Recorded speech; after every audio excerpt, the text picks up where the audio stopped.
an eclectic man. Robert, you've written some 25 books in the last 20 years, so I'm not going to begin to list them. But can you go down a few of your more popular ones? Well, the bestseller of them all so far is the Illuminatus trilogy, which I co-authored with Robert Shea, and the Schrodinger's Cat trilogy, and right now Penguin is publishing my historical Illuminatus Chronicles, of which there are 3 novels out right now in paperback. The Earth Will Shake, The Widow's Son, and Nature's God. Right. And then I've written a lot of nonfiction books too, such as Prometheus Rising and Quantum Psychology and Cosmic Trigger, and I guess that's enough. I could get carried away and mention all 25. Well, the writings that you've done are specifically intriguing to me are obviously about the Illuminati.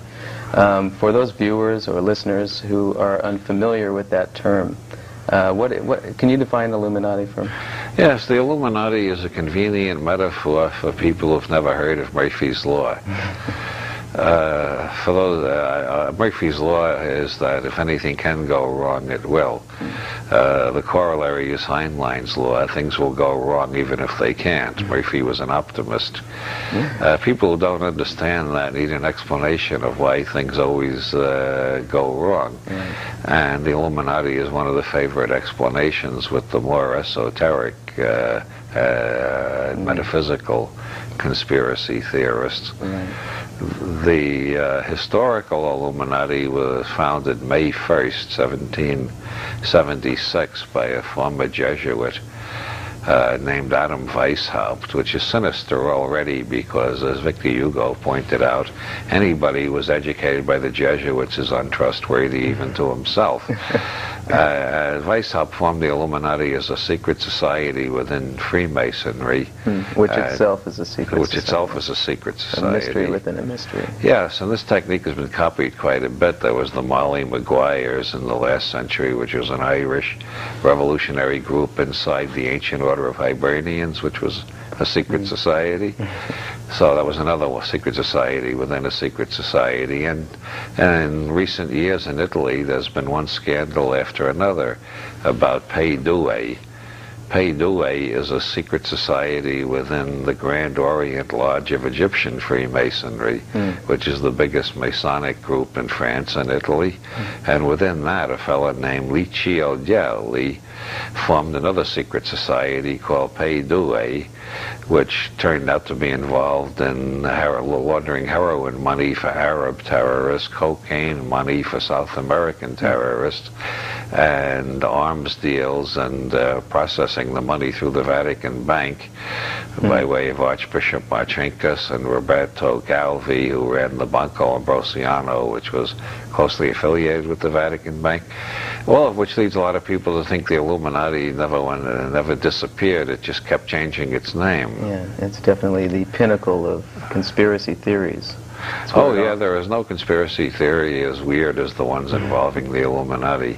And then there's the other meaning of Illuminati in occult literature, which is ascended masters or perfectly enlightened beings or something like that.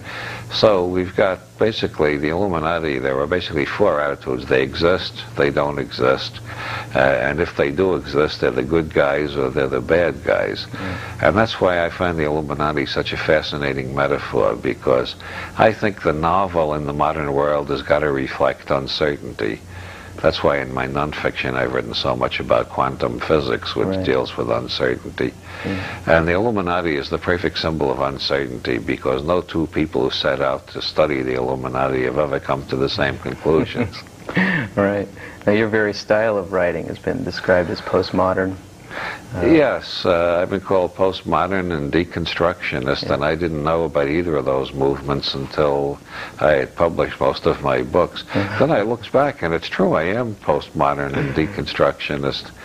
There's also a strong streak of ethnomethodology in my books, which I didn't know was ethnomethodology until somebody wrote me a fan letter telling me I was the leading writer in the ethnomethodology tradition within science fiction, and I said, gee, I got to look that up.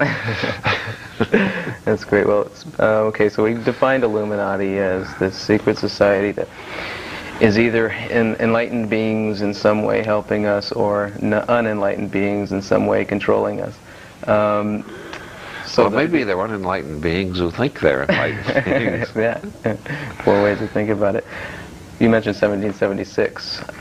We know that our forefathers, Thomas Jefferson and these guys, were Masons themselves. And a lot of the symbology used in the dollar bill, for instance, has occult roots. Tell us a little bit about our forefathers' connection with these. Yeah, well, most of the signers of the Declaration of Independence were Freemasons, whether they were members of the Illuminati or not. Okay. That's an open question, but right. Most of them were Freemasons. Jefferson was accused of being a member of the Illuminati by one of the fanatic Federalists at the time, when the Federalists and the Jeffersonian Republicans were first splitting, when the two-party system was just beginning. Right. There were a lot of paranoid theories about Jefferson spread by the Federalists, and one of them was that he was the leader of the Illuminati in America, which is a theory I love because Jefferson is one of my heroes, and to give him a sinister side makes history even more ambiguous. Although I prefer the theory that George Washington was really Adam Weishaupt. Weishaupt, after he disappeared from Bavaria, murdered Washington and took his place, according to this theory, and I like that one.